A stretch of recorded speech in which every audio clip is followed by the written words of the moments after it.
Hello, I'm Miss Linnea Lark, and this is Illustrate Away, an online community of artists that are dedicated to encouragement and growth. So, I just wanted to give you guys a heads up about a few things. The first is that I'm no longer planning on doing 5 videos a week, it's just simply not sustainable. My new goal is to make 2 videos a week.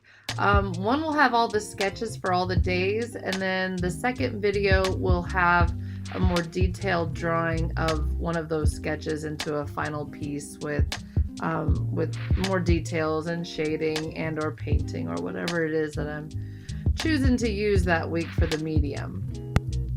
Another reminder is that I really want to encourage you guys. I'm really excited. At the end of this video, you're going to see some pictures from those of you that have shared images online. And so I want to encourage you guys to take good photographs so that I can use them in videos to come. So just try to make sure that when you take pictures of your art that it's framed really nicely and that there's good lighting and that you at least don't have any large shadows on the picture that makes it difficult to see. I'm also asking all of you for ideas on what to talk about. So when I'm talking and telling stories, I'm like totally in my head, and then I'm editing it, and then I'm editing the video with it in it, and I'm just hearing it again and again. And honestly, I feel a little overwhelmed by my stories and am unsure if anybody enjoys them or likes them, or I just need a little bit of feedback and some direction, I guess, is what I'm asking for from all of you, the viewers. What kind of stories you'd like to hear about, what kind of advice you'd like, whether it be for art or for college or for school or whatever. So if you could give me some comments or message me privately if you want to do it anonymously. That way I can make sure that I'm talking about things that interest you and that will have value to you in your life and your art career. So today, I just really quickly, what I wanted to talk about, what are we at? We're at the beginning of October, and every year around this time, the first progress report comes out in high school. And so it becomes pretty clear at this point who's struggling. And for today, I just really want to focus on the freshmen, the underclassmen, and I want to give you a few words of advice to be successful in high school. So the first piece of advice is that you're going to have to work hard. Up until this point, your education has not been really docked against you if you don't do well. I mean, unless you do abysmally, or if your teachers are concerned or your parents are concerned, do they hold you back? But at this point in high school, you literally have to pass all your classes in order to be able to qualify for the next round of education or training, which would either be, going into the workforce with a college degree, or it would be going into college. So if you don't get your high school diploma, it's going to be very difficult to do either or both of those things. Or at least more competitive to do both of those things.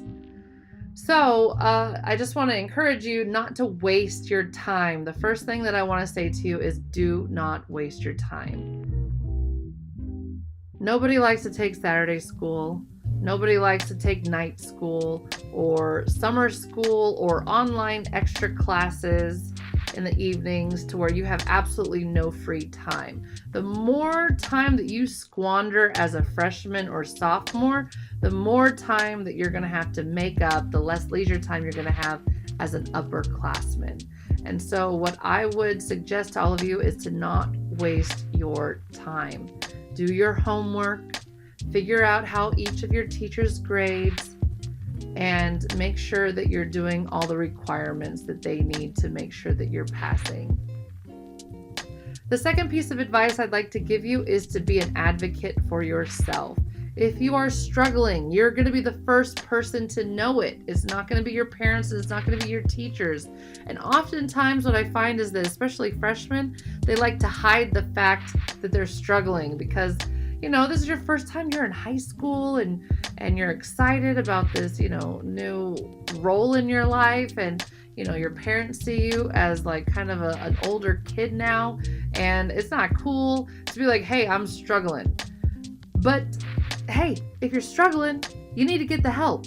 Okay? So the first thing is like advocate for yourself. You need to talk to somebody. You need to identify your team. So our personals at my school, your number one teammate is going to be your advisor. So, or if you're at another school, it might be called your homeroom teacher, your teacher that is going to follow you all 4 years of school. If you do not have a teacher like that at your school, then go and talk to the specific teachers that you're really struggling with, or go and talk to your counselor, or talk to your parents. If you don't have the courage to go and talk to your teachers, I know we're really intimidating. I try to be all love and joy and everything, but I even scare kids.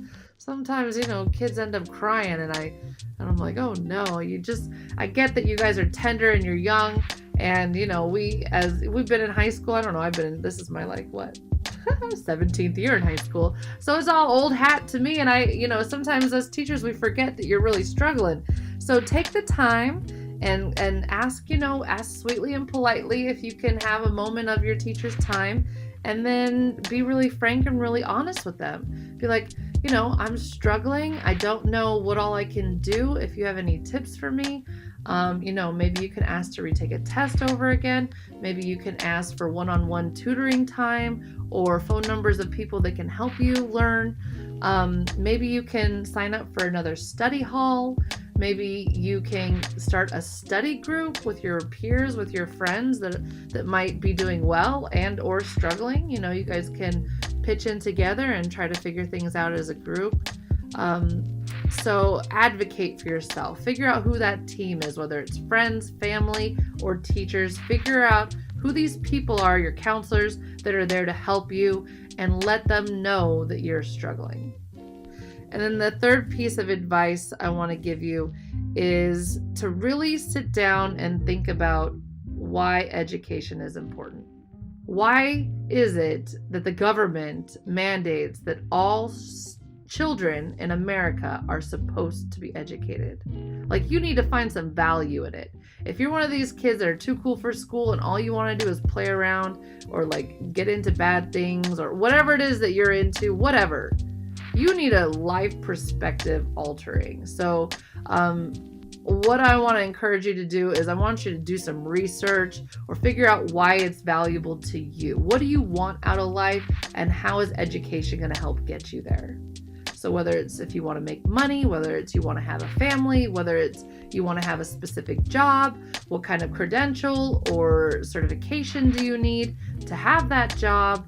How are you going to be the person that someone's going to even want to hire? It all leads back to education. So the best thing that I can tell you, and I think one thing that us teachers can do a little bit better, is helping kids. You need to understand why education is important. If your teachers aren't explaining why your education is important, if you're not finding a way of buying into it, if you're finding yourself bored or feeling like there's no point in you doing your homework, you need to go and figure that out on your own, because this is your life, this is your future. As much as your parents probably want to control it at this point in your life, they don't have to live with your life choices the rest of their life. You do. So I would figure out a way to find value in education, a way that even if you're not enjoying it, that you're going to get it done, you're at least going to get through it. So those are my tips and my advice for today. Number 1, don't squander your time. Number 2, find a way to advocate for yourself when you find that you're not quite meeting the standards. If you need help, figure out who's there to help you and ask for it, and then do it. And then number 3 is to find value and joy in your education. So one of the things, especially at our school, is the more classes you fail as a freshman and a sophomore, that leaves you less room in your schedule to take the fun classes, the electives. Maybe that's enough motivation for you. I don't know. I don't know who you are, but I do know that you need an education. And I do know there are people in other parts of this world that are not given the opportunity for the amazing education that you're receiving at this moment.